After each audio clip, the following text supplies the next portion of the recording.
ससुरा के सुख छोड़ी नैहर बोलाई कैसे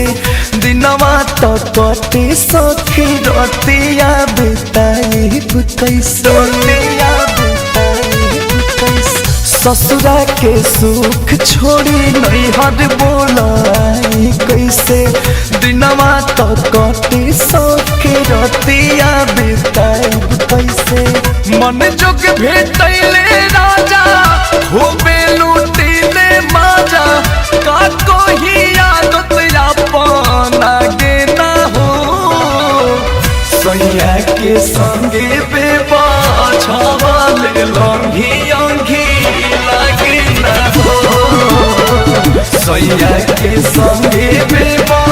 छावाले लंघी अंघी लागे ना हो।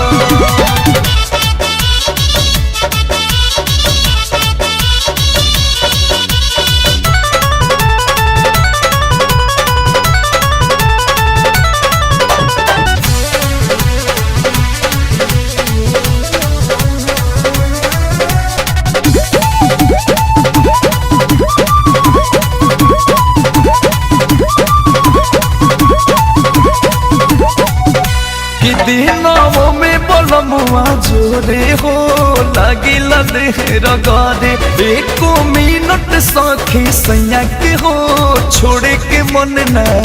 करे छोड़े के मन न दिनों में बोलमुआ जोरे हो लागिला देहर गारे एको मिनट सखी सैया के हो छोड़े के मन न करे सखी नहीं खूनो जाना लागल अब उनकर यादत बोलो कोई के कर क्रिया खाके ना हो सैया के संगे बेबा छावाले लंघी अंघी लागे ना हो सैया के संगे बेबा छावाले लंघी अंघी लागे ना हो।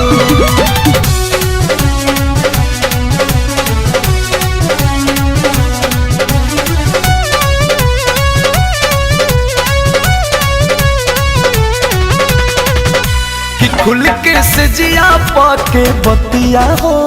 कैसे कहीं ज्यादा हमारा दागरदा से याद ही ऐसन हो तोहरो मिलो दादा तोहरो मिलो खुल के से जिया पाके बतिया हो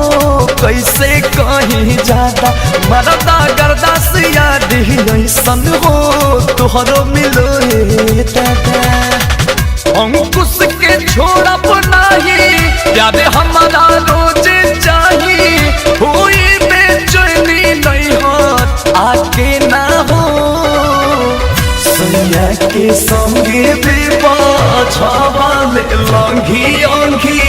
लागे ना हो सैया के संगे बेबा छावाले लंघी अंघी लागे ना ससुरा के सुख छोड़ी नैहर बोलाई कैसे दिनवा तो कटे सखी रतिया बिताई कैसे मन जोग भेटैले राजा खूबे लूटीले माजा का कोई आदत अपन आगे ना हो सैया के संगे बेबा छावाले लंघी अंघी लागे ना हो सैया के संगे बेबा